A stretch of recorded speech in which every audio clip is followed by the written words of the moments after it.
Bethke's one righteous dude. Hello, America.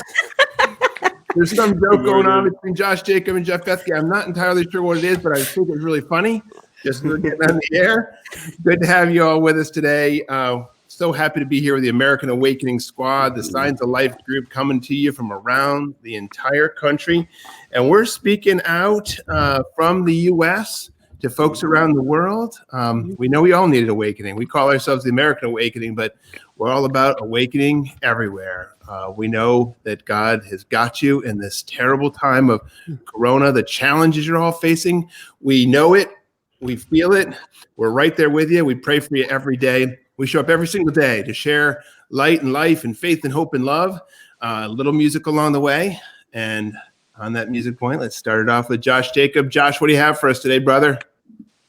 Sweet. Thank you very much. I forget what day of the week it is. It's Wednesday, right? Yeah.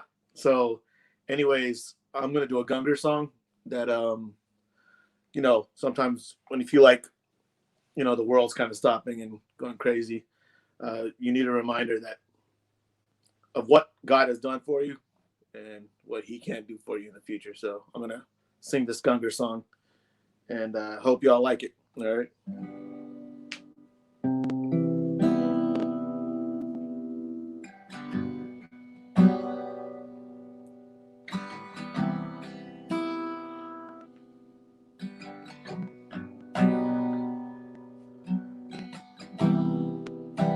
Out on the fire's edge, there in the silence, you were there.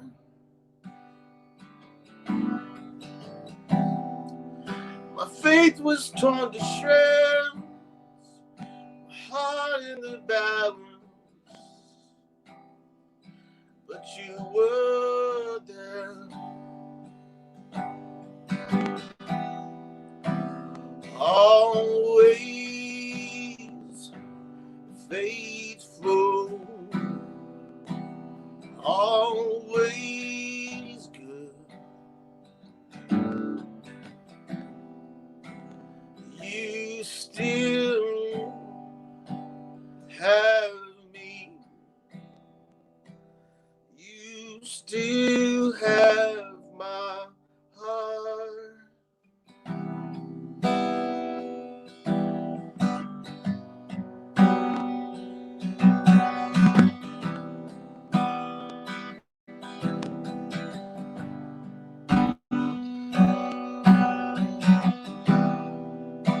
Thought I had seen the end, everything broken, but you were there.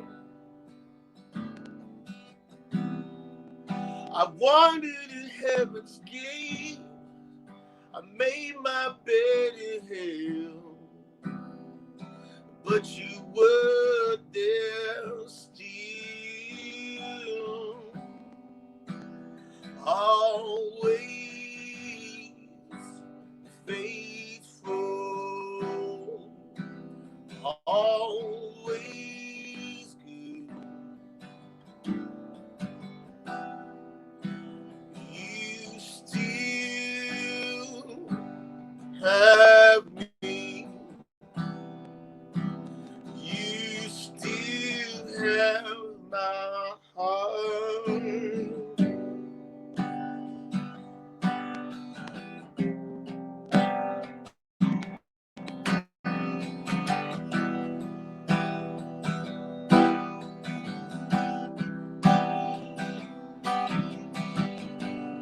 You have me, you have me, you have my heart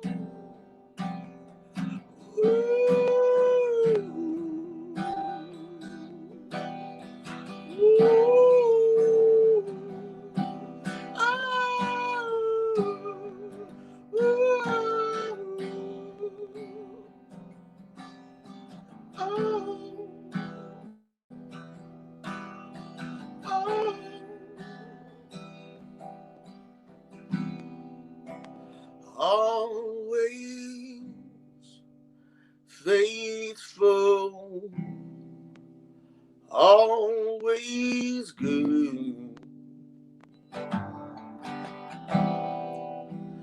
You still have me. You still have my heart.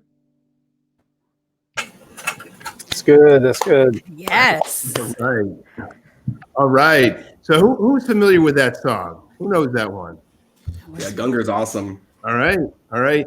What particular grabs you about that one, Josh? You know, life is a grind sometimes, and you're going up and down, and sometimes you panic about things, and then you choose to remember the bad stuff, you know, at that point. And so this is just kind of where did I come from, and having to put back faith in what you took out, I guess, you know, losing faith and you're trying to put it back in, you know. And this whole time period ain't perfect, you know. And I'm sure all of us, even in this square, are just, you know, we struggle every day, you know. And so I admit I struggle, and I struggled this morning, and so I decided to pick this song. And a lot of the times when I do pick a song, you know, like I look at the words, and even if I'm like, okay, that ain't for me, but I like it to be for me, you know, and that's why I sing it, you know. So. I really like your explanation, Josh. That really helped. You're probably the only person out there that had a bad morning. I suspect that nobody else out there knows what you're talking about, Josh, because everybody else is living their best lives at this very, very moment. So next time, you know, we had a prayer call this morning, and I'm not going to call my brother Joel out, but you know, he's the guy who leads us every single day. Every single day, he showed up this morning and he said, "You know what, guys? I'm not going to lie. I'm not having a great day." And of course, you know, we all threatened to kick him off the prayer line because, you know, he's not going to lead in strength, and we don't need him at all. That's just a joke for y'all out there. But you know, that's the reality. We all have a lot of days like that. Yeah. We all have a lot of days like that when it's good times. And when it's tough times and you're stuck with your family and you're facing conflicts and challenges and adversity and loss of job or health issues or whatever it is, you know, it gets realer and realer and realer and realer and realer. So we're showing up for you every single day. We have bad days the same way you all do. And I appreciate Josh, you keeping it real. I appreciate you, Pastor Joel, keeping it real. Joel, have you bounced back enough so that you got a word for everybody? No, you know, I'm going to try at least. Yeah. Hey, that's a good way to start is, you know, we're not all going to have a great day every day. And also every day is kind of its own thing. You know, I had a bit of a rough start to the day, and we do a 10 o'clock prayer call every day. And I said, hey guys, you know, carry me, you guys jump in and you know what happened? They did. But you know, my day's better. I've got, for those who are viewing, I've got tasty cake, cinnamon donuts. So my day is much better now than it was earlier. All right. So daily dose, let's talk about it. Today and this week, we're talking about radical togetherness. And, you know, I personally experienced that a little bit today on the call, guys and gals, just kind of, hey, we're with you, we're together. But on Wednesdays, I want to do a little thing called Action Wednesday. So if we're going to actually live out radical togetherness and figure out how do we love each other in loving God, then I want to just make it real simple today for all of us, which is you've got to actually know people who are not like you. We will never achieve any kind of radical togetherness if we're actually just with people who are all exactly like us. So the challenge today is very simple. If you need a script to do this, I've created one for you on our Daily Dose website. I'll put the link in the Facebook feed, and it's just at our Daily Dose at AmericanAwakening.us. And what I want you to do is think of someone who is very different from you, and I want you to reach out to them today. A text, a call, an email. I've given you a little script to ask them a few questions to identify what's different about you and what's the same about you. but also just ask a few questions to get to know them. And I want to just point out that being radically different isn't just about, say, race, which is where I think a lot of people's minds go. It can be about someone, if you're on the lower economic scale, they're wealthy, or vice versa. You feel like you're kind of on the middle class to upper class and you don't know a lot of poor people. Maybe that you're a very progressive political person and you don't know a lot of kind of conservative or Trump supporting, or maybe you really don't like Trump and you don't know anybody who likes him and you've just said, I'm not being around those people, or vice versa. You love Trump and you say, I'm not hanging out with any of those liberals. And so there's all kinds of ways that we're different and we think different about the world. But in order to live out the way I think God calls us to live as his people in the kingdom, we've got to get to know each other. So that's your simple daily dose today, is find one person today who's not like you, but you really probably should get to know them a little more. Reach out to them and start to learn a little bit more about who they are and practice radical togetherness. That's your encouragement for the day. I made it through, John. Team, back to you. All right, Joel. Appreciate you. Thanks to the donuts. There you go. They're almost gone. Tasty cakes to the rescue, I tell you. True confessions. Open bag of empty donuts. That's awesome. Just to remind everybody, further to Joel's point, the injunction is from our Lord is to love your neighbor. It's not to like your neighbor. I mean, the real thing is there's a lot of reasons we disagree, and that's okay. I mean, it's really okay. And there's a lot of ways we don't see eye to eye, and that's okay too. I mean, you might grow to like somebody, but you're only asked to love them. So, which means that you're somehow going to see it from where they're seeing things, and know that God made them unique, child of God, is somehow forged in his image and is deserving of respect and love, even though you may have like a million different things about them that just don't work for you exactly. So thanks, Joel. Appreciate that. Jeff, how are you doing in Hawaii today? You got any donuts this morning? I wish. I'm a little jealous now, that's amazing. But that does fit in with the fun study I wanted to talk about today. Simple one. I don't think anyone's going to be surprised by the findings, but I think it's something we need to chew on, which is why it's something for chew on today. And actually has to do with cookies, not donuts, but close enough. I think you could replace this exact study with donuts and it would be the exact same thing. I think it was back in 2003, some researchers wanted to study just like simple acts of power and how people kind of grab and cull for like little parts of control and power rather than really huge monumental things, and just see like, when people take advantage and stuff like that. And so what they would do is the study was they would take 3 people, put them in a group, and the mission was to write like a short paper on some given topic, kind of like a college type assignment. And then when they would do that, they would then say, okay, 2 of you have to actually, all three of you have to write the paper, but 2 of you are the ones actually controlling the writing, and one of you is kind of like the boss, and you get to evaluate at the end how you think people did. You get to divvy up the fake money that like how much did people earn based on their effort and stuff like that. And then like in the middle of the study, what they would do, it's just so funny like how researchers think of these little things, but then how they just prove an enormous pattern. They would bring in a plate of like 4 or 5 cookies. So just enough cookies to be a couple more than how many people there were, as like a little mid, study snack or something like that, mid paper writing snack.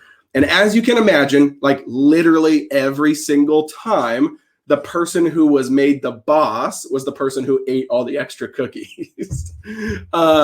And it's just so fascinating, right? And then, of course, they go in even deeper to talk about then the way they evaluated and paid was always like deeply unjust. And then they were more likely to make, inappropriate comments and not be as loving and all that stuff. But the cookie thing was the start of it. That, man, it's so hilarious how and also terrible, how it shows that we are completely ingrained and trained that when we feel like we have power, we think that means to make others people's lives worse, or it means power to be used for ourselves, our own comfort, our own blessing, whatever feels good for us. And I just think of that verse with Jesus, man, where he just talks about that, like, yes, the world does do that. He's not shocked by that, he says, he goes, but so it may not be with you, right? That if you want to lead, you have to be a servant. Your job is if you're a servant in the kingdom of God, if you have power in the kingdom of God, your job is to give more cookies, right? Not take more cookies.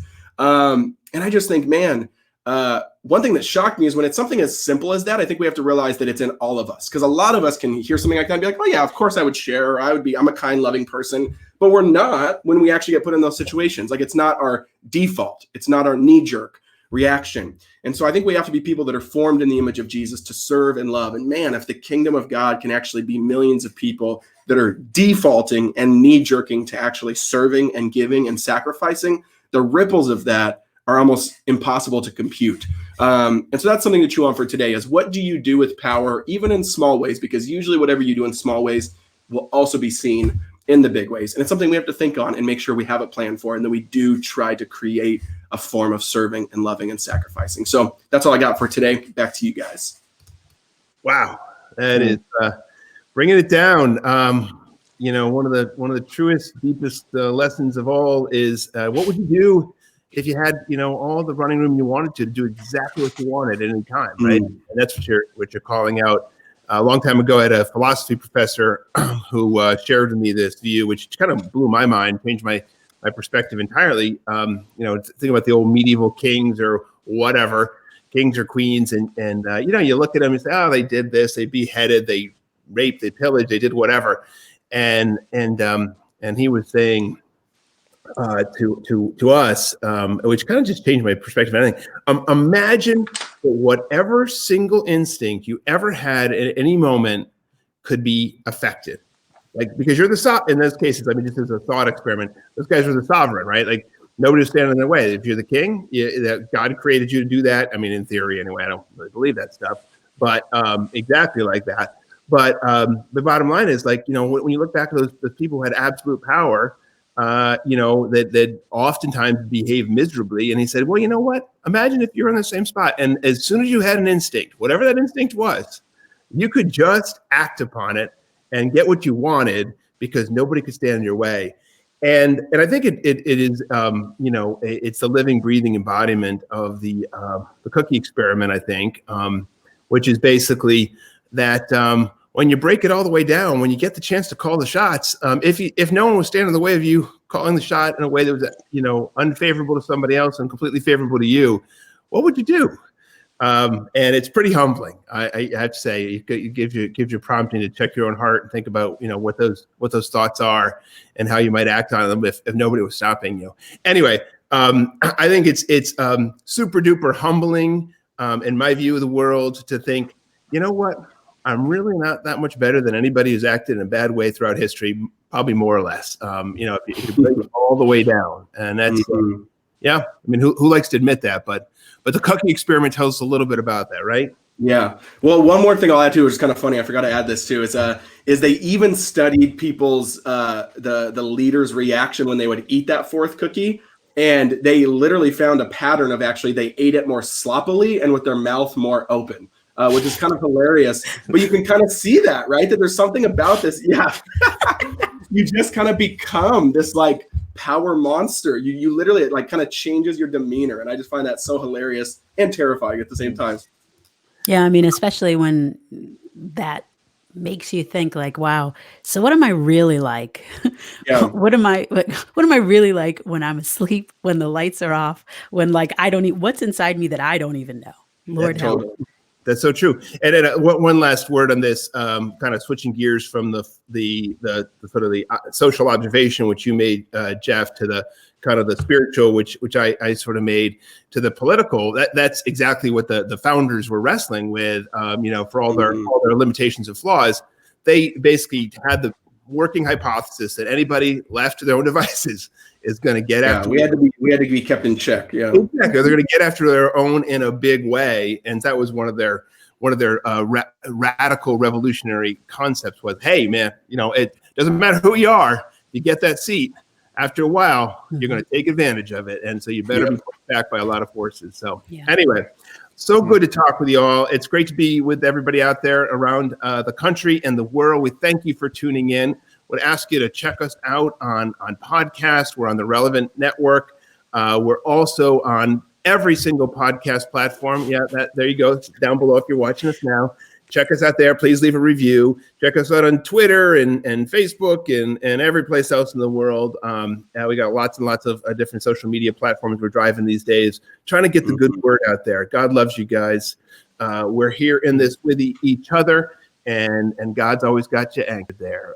So switching gears here to wow, so that's happening, and a little bit of updating from our man Calvin Lee. Calvin, what do you have for us today, friend? Yeah. So what's going on, everybody? Again, it's so good to be with each and every one of you. Like every show, just want to bring you a few headlines of what is going on in the world. So first, the Food and Drug Administration announced yesterday that companies selling coronavirus antibody tests must submit data proving accuracy within the next 10 days or face removal from the market. Now, the antibody tests are an effort to detect whether a person has been exposed to or infected with the coronavirus, but the results have been widely varied. Now, if you or anybody you know is thinking about taking an antibody test, know that while 12 companies have been given FDA clearance to sell their tests, that there are many products out there that have not been given agency authorization. Also, U.S. Immigration and Customs Enforcement, aka ICE, and companies including 3M and Amazon said that they are working together to curtail the flood of counterfeit masks and coronavirus tests and other equipment entering the country. So, because the demand of masks and other medical gear have heavily outweighed our domestic capacity to make the goods, the increased demand has led to a surge of counterfeit subpar masks and protective gear being imported into the country and sold by unproven vendors. So ICE's Center for Intellectual Property Protection said Tuesday that it was working with companies to identify suspicious shipments and take down suspect online listings for masks and other gear. And lastly, Vice President Pence confirmed yesterday that the White House Coronavirus Task Force could wind down as early as this month, and the group's work will be transferred to other parts of the government. So President Trump linked the decision with his broader desire to reopen the nation and recharge its economy, and believes that winding down the group would signal a new phase in the government's response to the virus. So there you have it, a few interesting stories of where we are in the world today. And again, just remember that no matter what Corona throws at us, we will find a way together. Now, I'm going to pass the ball over to my sister, Marissa, to introduce our discussion topic of the day. Yeah, thank you, Calvin. So today we've got a really hard discussion topic that is straight from headlines. And so most of us, we live our lives and, we might get sick and you take a vaccine for something from your doctor and you don't really know anything about where it came from or the process behind it. But of course, now that we're in the time of Corona and we need to stomp it out quickly, there are lots of conversations going on right now about vaccine trials. And typically, the road to a successful vaccine can take decades. A lot of times they'll vaccinate sort of tens of thousands of people, let them go sort of about their lives in the world, see who gets sick, knowing that, a small number of folks would get sick anyway. But that whole process takes time and we don't have it.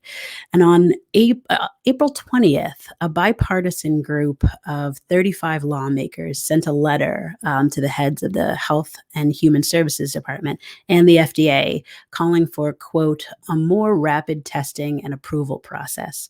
And in that letter, they said that, and I quote, every week of delay in the deployment of a vaccine to the 7 billion humans on Earth will cost thousands of lives, and justifiable risks may then be taken.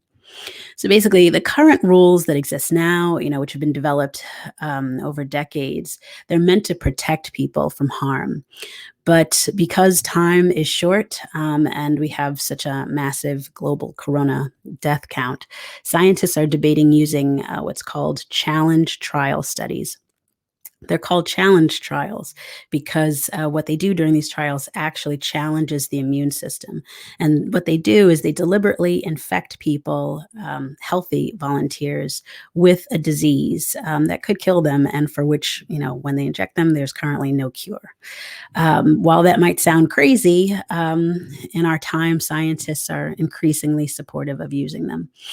Again, we've got this debate that is on either side. We've been talking about these sort of conversations that seem to have polar poles here on the show recently.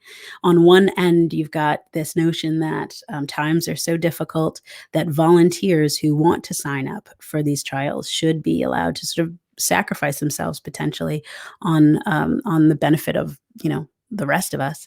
And then there's this other side that's like, wait a second, how could it ever possibly be ethical to inject folks with something that we know we can't cure them from? Typically, when these challenge trials are started, they actually have some sort of vaccine to give folks, but now they don't. As of yesterday, there were 8 vaccines that are in clinical evaluation around the world. There are 4 that are in China, 1 in Britain, 1 in the European Union, and 2 in the US. None of them are in sort of phase 3, which is when they typically be testing to see if drugs are safe or if they have side effects.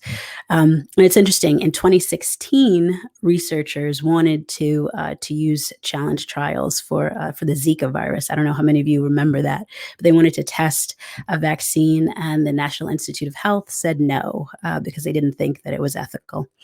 But again, there are researchers who are writing articles about this every day, and they've said that there are ethical ways to do it. Again, they think folks, one, have to be young so that they might be able to get past it anyway. They'd have to live in areas where they could possibly get sick, and then they'd have to isolate themselves so that they would not definitely be knowingly be infecting other people along the way. And this one researcher says, we, society, allow others to decide to do dangerous things for the greater good all the time. We rely on healthy volunteers to take on risks for organ donors, drug toxicity trial participants, and even in this crisis, emergency medical service volunteers. So guys, with all that, what are your thoughts about how ethical these trials might be? And more importantly, when you're thinking about your faith and how your faith impacts your thoughts and your decision-making on all sorts of things, how does it impact the way you even start to break down this question? Ooh, that's a big one. It is a big one. Go ahead, Pastor Joel. Go ahead. I'm full of donuts over here. I'm ready to go. Hey, I mean, I start my thinking on this one in the framing that you gave, that this would be a personal decision people would be making.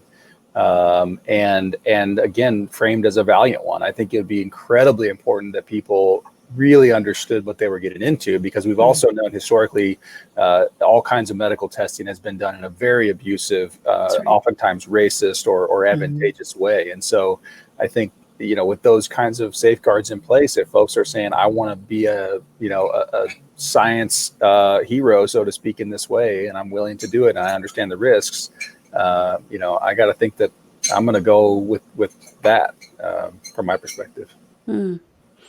Jeff, what are your thoughts?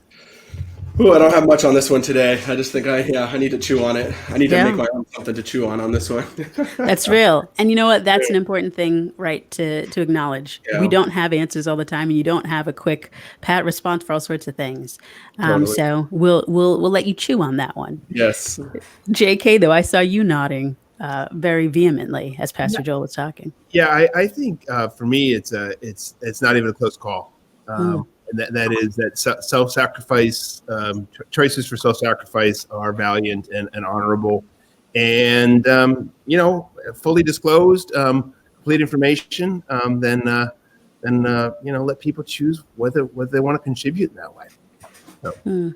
Yeah, that's true. I mean, that's like, because there's no one being forced here by any means. So yeah, I think if you know, and then the self-sacrifice part, I think is highly, it's weird. It would be weird to take that away from someone. You know what I mean? I think so. That would entail such weird implications. It gets a lot more complicated in the next phase if we find something that works, then of course there's another raging debate about, can the government force you to take it? And what does that mean? But that's different than, am I willing to be somebody who will try? Totally. Because then, I mean, if you're then to be consistent, you would have to literally outlaw or take away anyone's ability to jump in front of a bullet, jump in front of a car, or help someone. Like, it's the same thing. Well, and so you guys don't think there's anything sort of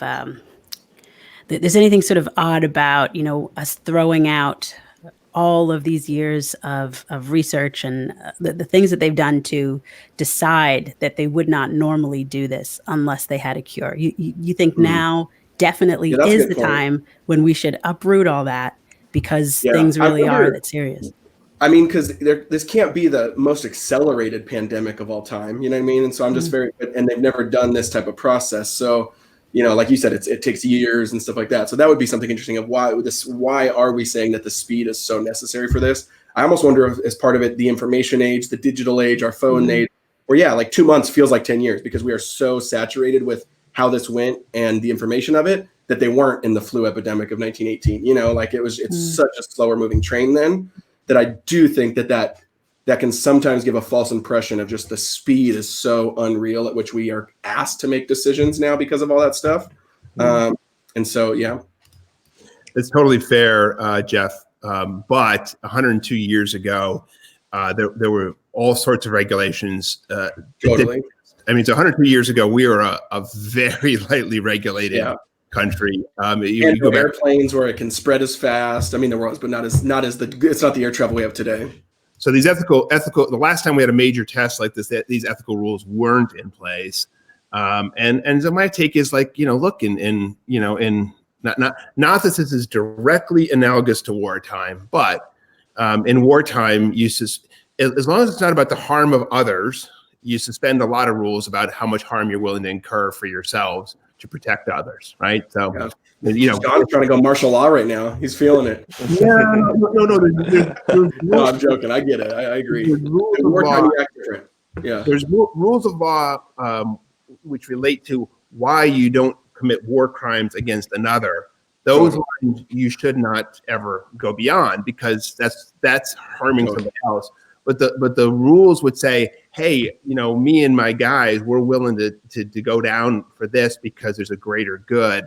I have a hard time ever seeing those being advanced in favor of for somebody else saying ethically, no, you can't help others this way. It just seems wrong to me. But is that just a wartime kind of thing? I mean, again, it feels like even beyond times as extreme as this. I mean, is that still something, an option that people have where I would be willing to go this far? Like, you can't tell me I can't go this far to serve the greater good. That's a good question, Calvin. Yeah, I mean, there's how far are you willing to go? That sometimes rubs up against how far we want you to go. I don't know. There are all sorts of things here, and this is a difficult sort of thing. And again, I'm just going to raise the question again about faith, because again, we're all thinking about history and all sorts of things, but we can't sort of separate ourselves from the fact that we here in these boxes, we are Christians, and sort of the cornerstone of our faith is this like self-sacrifice for the good of others. And so I don't know if we feel so strongly because one of our core narratives is that, and maybe if it wasn't that, maybe we'd feel differently. I don't know, but I just hope that as we all continue to move forward, that even though it seems like all bets are off and all the rules are gone, and which sometimes are good because it makes pathways where there hadn't been pathways before. But I don't know. I hope we don't ever lose some of what is the best of us in favor of something that just seems really immediate right now. I don't even know where that nets me out on this, but that's a greater desire. I think that, greater love hath no man than to lay down his life. We're all familiar with that. And generally speaking, I think most of us would think that the laying down of one's life is more likely than not, in most cases, not literal, but rather, sort of the idea of suspending your own interests for the good of others.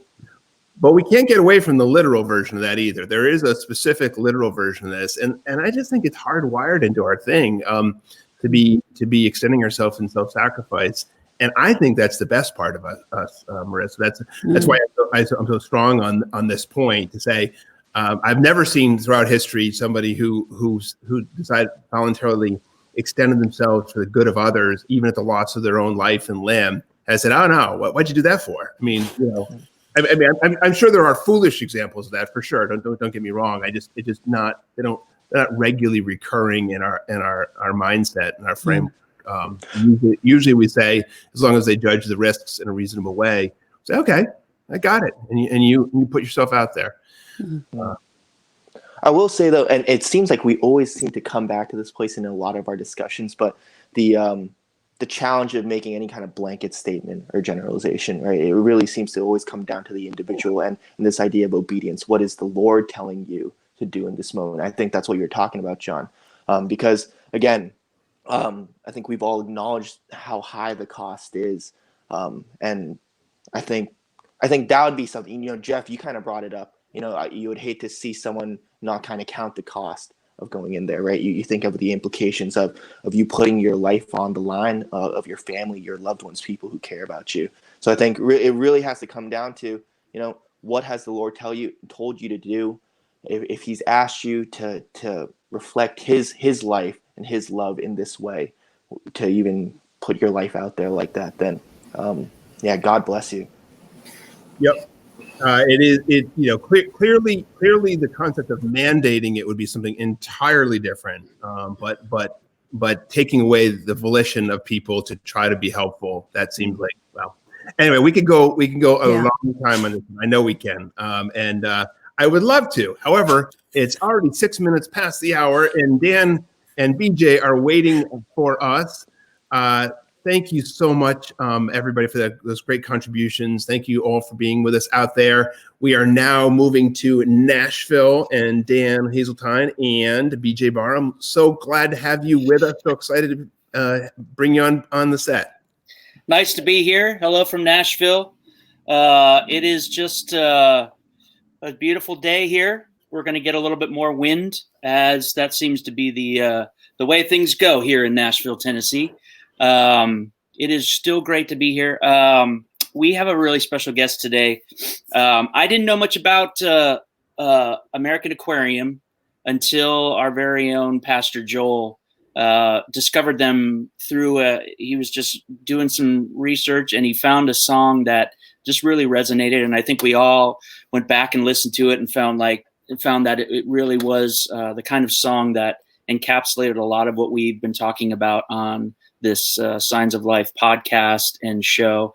And so I took a kind of a shot in the dark, and I reached out to BJ to say, hey, would you mind joining us here on the show and just talking to us a little bit, letting us get to know you a bit, and play some songs? And he was very gracious and agreed. So just a little bit about American Aquarium. If you're not that familiar with them, they've been around for quite a while. BJ's really he's been making music since 2005. Really, is kind of when he got his start with various iterations of the band. Really up until this latest album that just came out, which was called Lamentations, and it just came out on Friday. And hopefully, if you haven't had a chance to listen to it, you'll get a chance to after today. Go pick it up. It's really fantastic. I was just speaking to BJ before the show started, and mentioning that his kind of writing, his songwriting, his bent is very much in line with a lot of the things that I have aspired to do as a songwriter myself. And just to be able to look at the world and describe it so that other people can kind of see it through a lens that might be different enough to affect change and impact people to do other things and make better choices, and just find a way to just love other people well, even if we don't agree with them. So it's my great pleasure to introduce BJ and really AKA American Aquarium to the show today. So BJ, how are you today? I'm doing good, man. Thank y'all for having me on. Yeah, absolutely. I'm glad you're able to join us. It's great to have you here. The first question I usually like to ask everybody, because of this whole quarantine thing, is just, how are you holding up? It's for some, it's a really creative time. It's a really great opportunity to exhale and just rest and then be creative. For other artists, it's been incredibly anxiety producing. And so I like to ask that first. How has this been for you? We're starting week 7. Or I guess we're in the middle of week 7 right now. Yeah. So me and the wife and my 2-year-old daughter, we're a little stir crazy. Yeah. But we're happy and we're healthy. And considering the alternative, I'll take stir crazy and happy and healthy over the alternative. As far as how it affects me as a musician, I wasn't scheduled to go back out on tour until May 15th. Okay. So I've kind of had, for the musicians out there, this is kind of the record purgatory that we've been in. It's, you finish a record like us in December, and then you sit on it until May 1st. And so you don't really tour a lot during that kind of, you're gearing up to roll everything out all at once. So we've kind of we'd already planned on being off the road during all this time. So I was already planning on being home. I wasn't planning on being home this much. Yeah. It's right. But it's been great. I probably took 3 or 4 days for myself to kind of look inside and realize what I wanted to do with some extra free time, which at the beginning I thought was going to be 2 weeks. I thought I was going to have a couple weeks to like really kind of self-analyze and focus.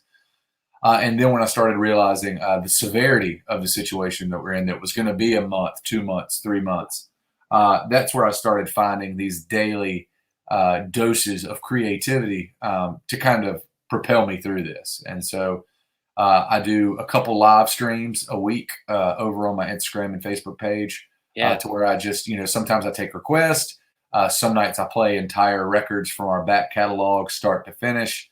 But every day I've been doing a cover series where I do one cover song of either a contemporary that I really think people should know about, or a song that affected me as a writer, or stuff from my childhood from like 90s country radio. I really just, it's an hour that I get to sit down every morning and dedicate to learning something new and being creative and putting something out in the world. Sometimes it's artistic, sometimes it's not artistic.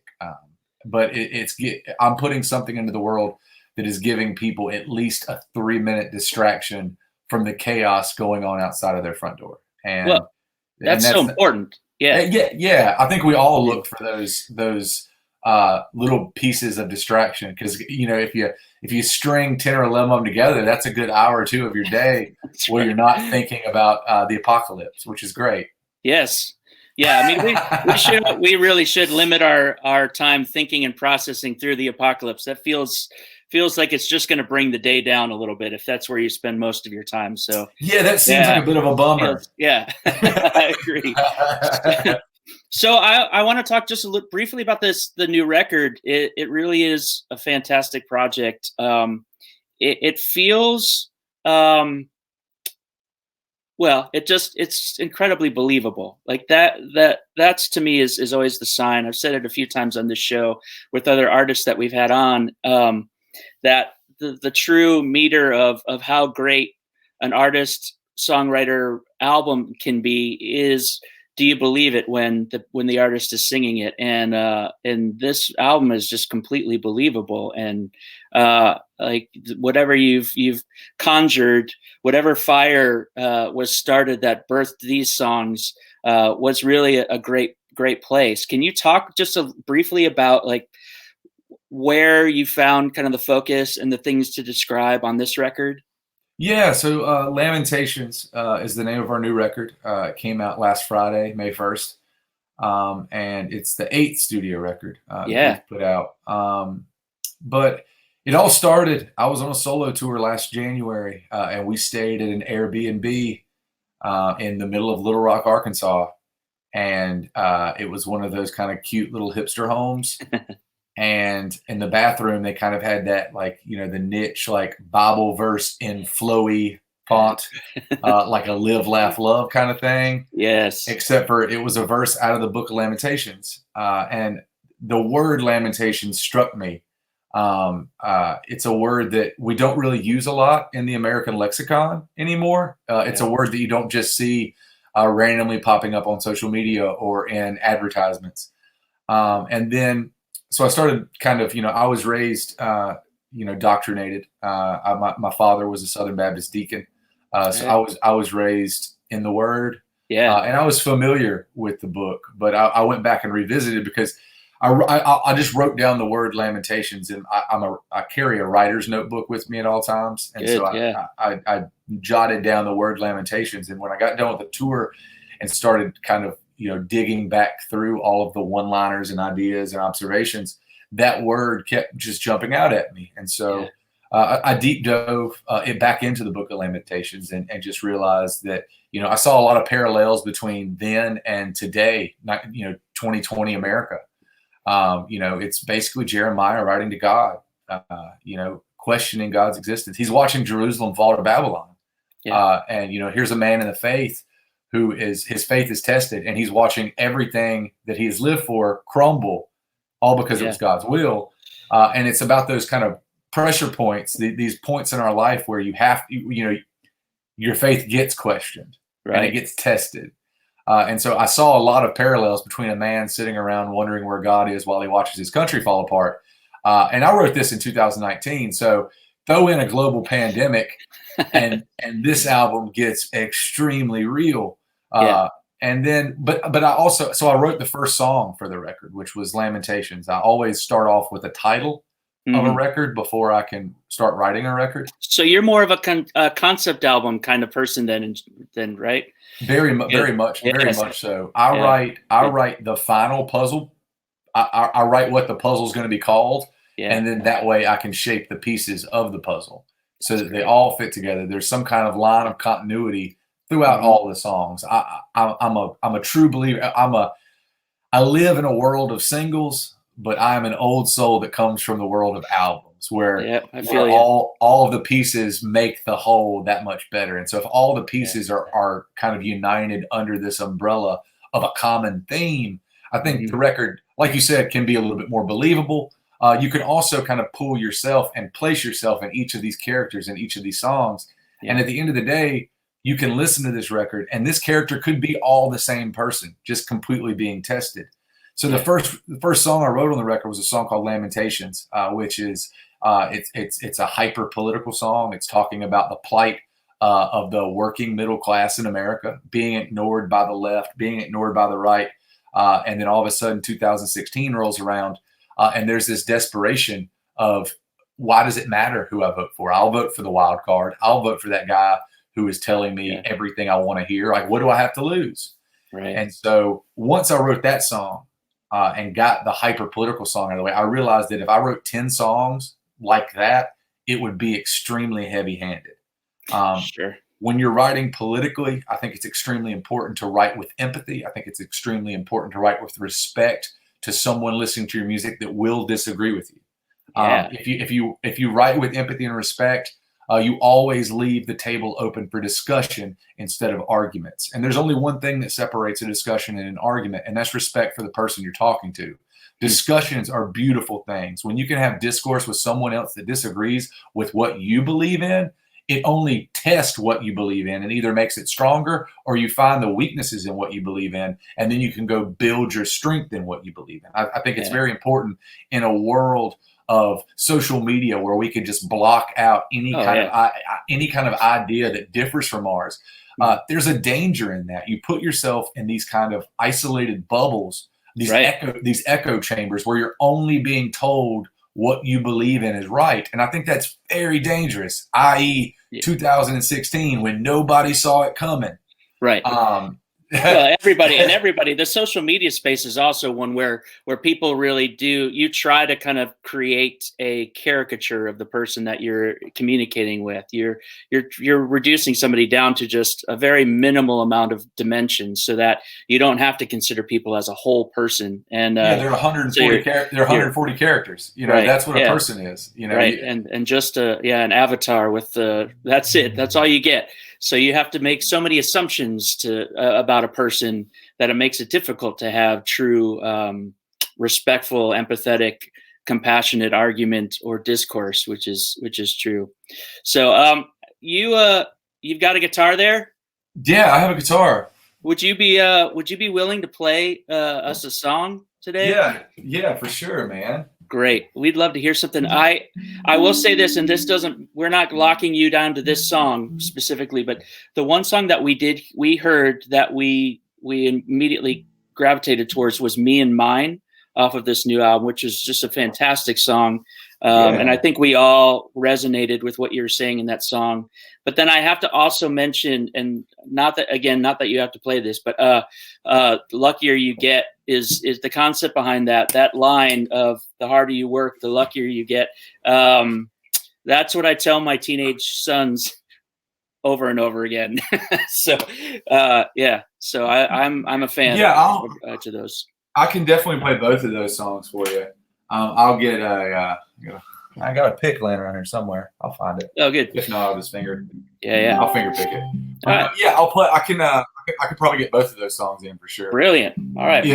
Or one. You tell me how many you want to hear. Well, it just depends on how good the first one is. Cool. No, I'm kidding. I'll start. I'll start with this one. Great.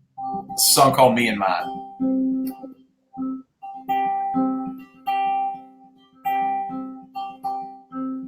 Me and mine have worked this land as long as my grandfather can remember. From plowing soil to digging holes, hauling coal to stripping down the timber. Then they showed up, they shut us down.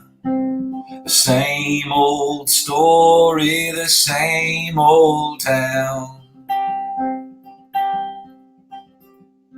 It's like we don't matter, Mama said. At least that's how it seems.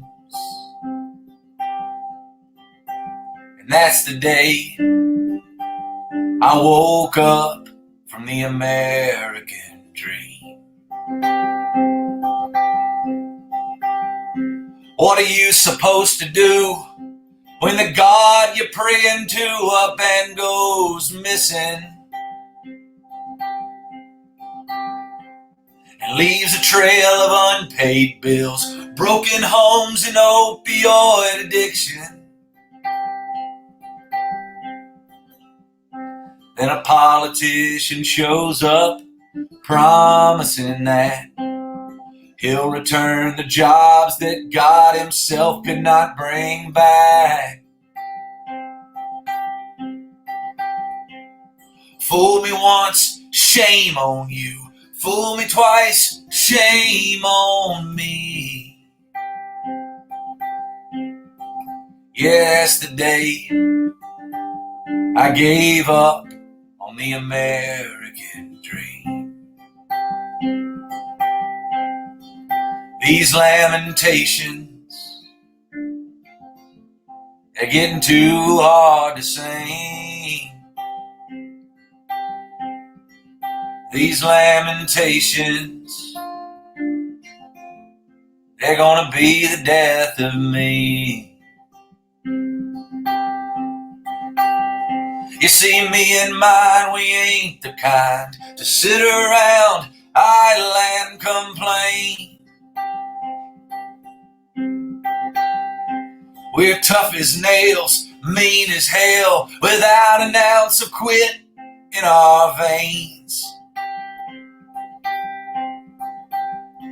But the harder we work, the more they take, till all the good is gone for goodness sake.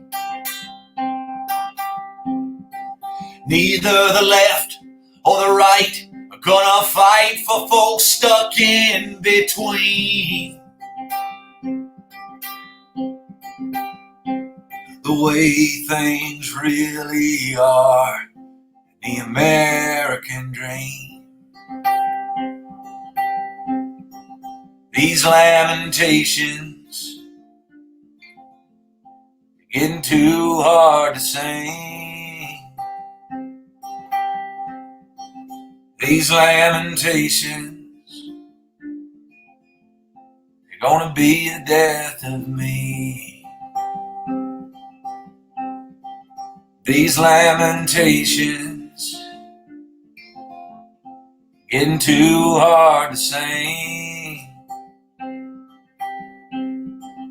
These lamentations are gonna be the death of me. Yeah. Oh, BJ. So good. Thanks, guys. Thanks. So good. Fantastic. So we were just commenting that Rolling Stone had a quote about, they talked about your Southern Springsteen street cred.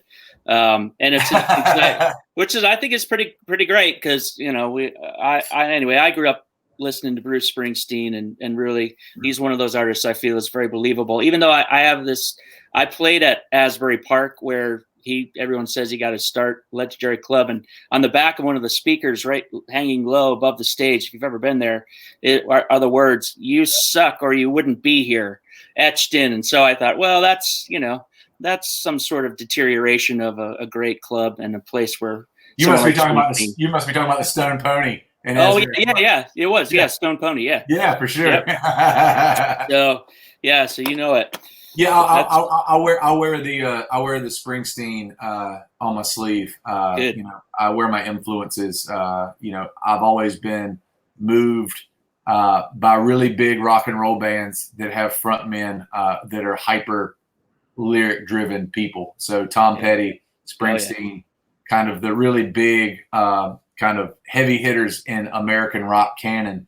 But also people who can strip it down to an acoustic guitar and the songs still mean just as much, if not more, than what they sound like with the band. BJ, for what it's worth, huge fan. Go way back with Springsteen because I'm an old guy. Back to the 70s, and you totally channel that. Thanks, man. I think it took me a really long time to learn how to be honest in songs and to learn how to stop worrying about what would be consumed by people and what people would want to listen to and just write what I needed to say and wanted to say. And sometimes, especially with this record, it's extremely self-reflective and not just the positive sunshine and rainbows that you want to talk about yourself. It talks about, a lot of the shortcomings that I have, a lot of the failures, a lot of the scars, a lot of the things that people like to cover up. I like to go into those darker corners of the American experience and talk about them because when you talk about them, you normalize them and people don't feel as weird about having them, or people don't feel as, I talk a lot about my recovery. I've been in recovery for almost 6 years. Yeah. And when you talk about it openly at rock clubs every single night, there's always that one guy out there who's afraid to talk about it, or he might have been sober for a month or 2 weeks or a couple days, and he's got his ginger ale with his lime and he's trying to let anybody know that he's sober. And I'm here to tell him, like, you can be a rock and roller and still not and still admit what you can do and what you can't do. And kind of have these realizations of, like, I can still do my job and not rely on this thing to do my job. And I think it's important to kind of find what you, and again, it doesn't happen to you when you're 21 years old or 22, unless you're a unicorn and you magically have this amazing internal mirror that lets you call out what it is. But it took me years, and it takes most people years to become comfortable in your own skin enough to especially talk about, on record, how bad of a human being you were for a very long time. True enough. The American Awakening as a name American Aquarium is about the closest name sound to American Awakening that's out there. We're gonna have to get all the Americans on here. I can't figure what they are. The rest of them are, but that. I love the heart that you're reaching for there, and both the honesty, which you just talked about, number one. Because I wasn't sure whether to cheer or to cry when I, at the end of your last song. And also that's exactly where we're trying to come from. In the book that we've got coming out in 3 months, same idea. Like, you gotta be honest, gotta keep it real in order to speak about what's actually aspirational and possible. So thank you for that. Oh, absolutely, man. It's nice to be in a room full of people that kind of believe in speaking their mind. Like I said, we don't all have to agree. We'd all just have to respect each other's opinion and listen to each other. And I think definitely listening to each other's different opinions is what makes our opinions even stronger. Like I said, anytime someone challenges what I believe in, if you can prove me wrong, it only makes me believe in, like, it only strengthens what I believe in. It cuts away that fat of the things that I shouldn't have believed in because they were false.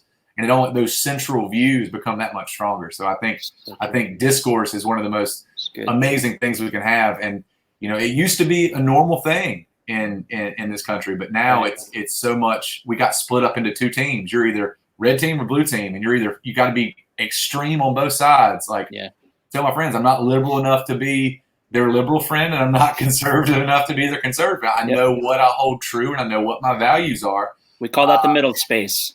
Yeah. It's I know exactly what's important to me on every one of the issues, and I don't bend because of some color, some party.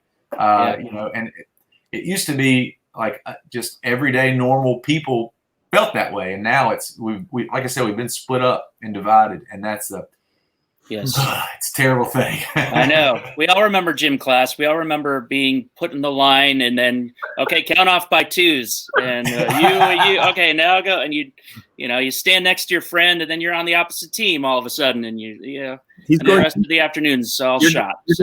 You're going gym class heroes on us here. Sorry, it's my own psychosis. I've got problems from gym class. I'm a musician. That's why we all start playing music. So, yeah. So, let's see. Do we have time for another song? I want to make sure we're within our. Well, we're running about as long as we've ever run, but this conversation with BJ has been so much fun, and we cut your short as well. How about one more to finish us off and take us out? Yeah, I'll play you guys the other one that you wanted to hear. This is a song called "The Luckier You Get." I wrote this song. It's one of the upbeat, more kind of pop. It's a very heavy, dark, emotional record, but there's a couple hopeful songs, optimistic songs, little rays of light in a very, very dark room. And this is one of those songs. It's called "The Luckier You Get," and I wrote this song based off something my father used to always tell me. He used to always tell me, "Work hard, get lucky." I have it tattooed across my chest. It's my daily mantra. It's every time I played sports growing up, and so every time I would get beat, I would say that kid hit a lucky shot, or that kid had a lucky catch. And my dad would tell me that kid didn't get lucky. He just worked harder, and when the opportunity presented itself, he was able to beat me. And it took me a very long time to admit the truth in that. But luck is not something that just comes out of thin air. Luck is manifested. Luck takes hours and years of dedication and work, so that when you do have that moment, you look lucky.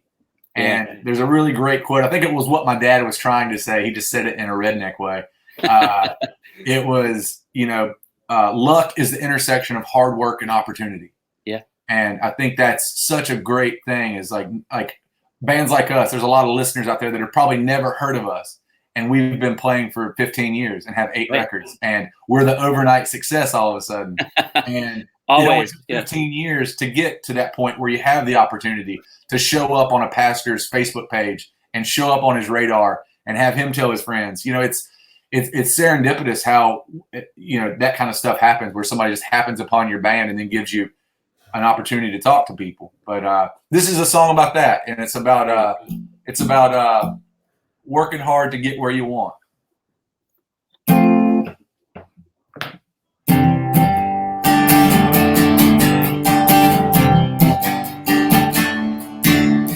The harder you work, the luckier you get. The more you get done, boy, the less you'll regret.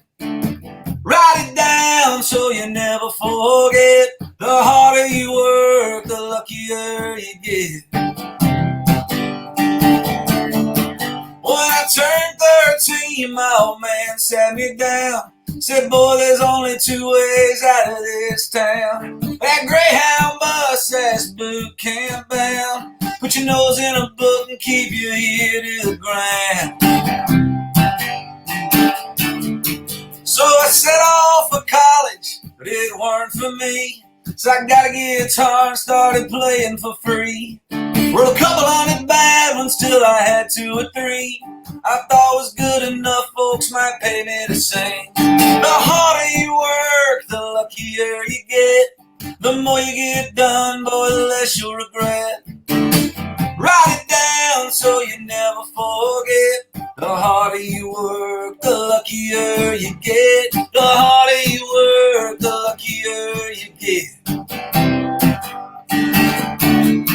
I've heard far less yeses than I have no's, seen far less highs than I have lows. I'd rather get to the top, steady and slow, than get there too fast with nowhere to go. The harder you work, the luckier you get. The more you get done, boy, the less you'll regret. Write it down so you never forget. The harder you work, the luckier you get. The harder you work, the luckier you get.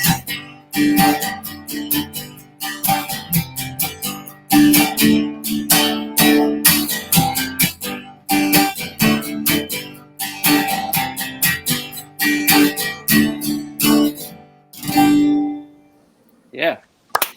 BJ Barham, Nice. American Aquarium. Thanks, Thanks so BJ. much for having me on today. I appreciate it. Man, thanks for being a part of the show with us. We wish you the best with the new album, and when you eventually get back out on the road, I hope it all goes well, and you get a great audience, get a bunch of folks out there to see you play. Fingers crossed we get to get back on the road soon. Yeah, I know, right? So Man. Thank you so much, BJ. It's been really fun having you on the show today. I appreciate it. Thank you guys so much for having me on. Thank you, All right. BJ. Take care. So longest show. Yeah, thank you for those who stayed with us. Really appreciate that. And I really appreciate BJ and bringing his American Aquarium stylings to us. The earnestness, the honesty, the directness, the lamentations. Lamentations is something we're all feeling right now. So thank you for bringing us back to Jeremiah and that feeling. And everybody out there, you're feeling those lamentations, you're expressing those lamentations. Stay with that. It's true, it's real, it's honest. But God's got you. God's right there with you. He's going to bring you through this. And we're going to stay with you along the way. So God bless you all. Until tomorrow, keep fighting the good fight.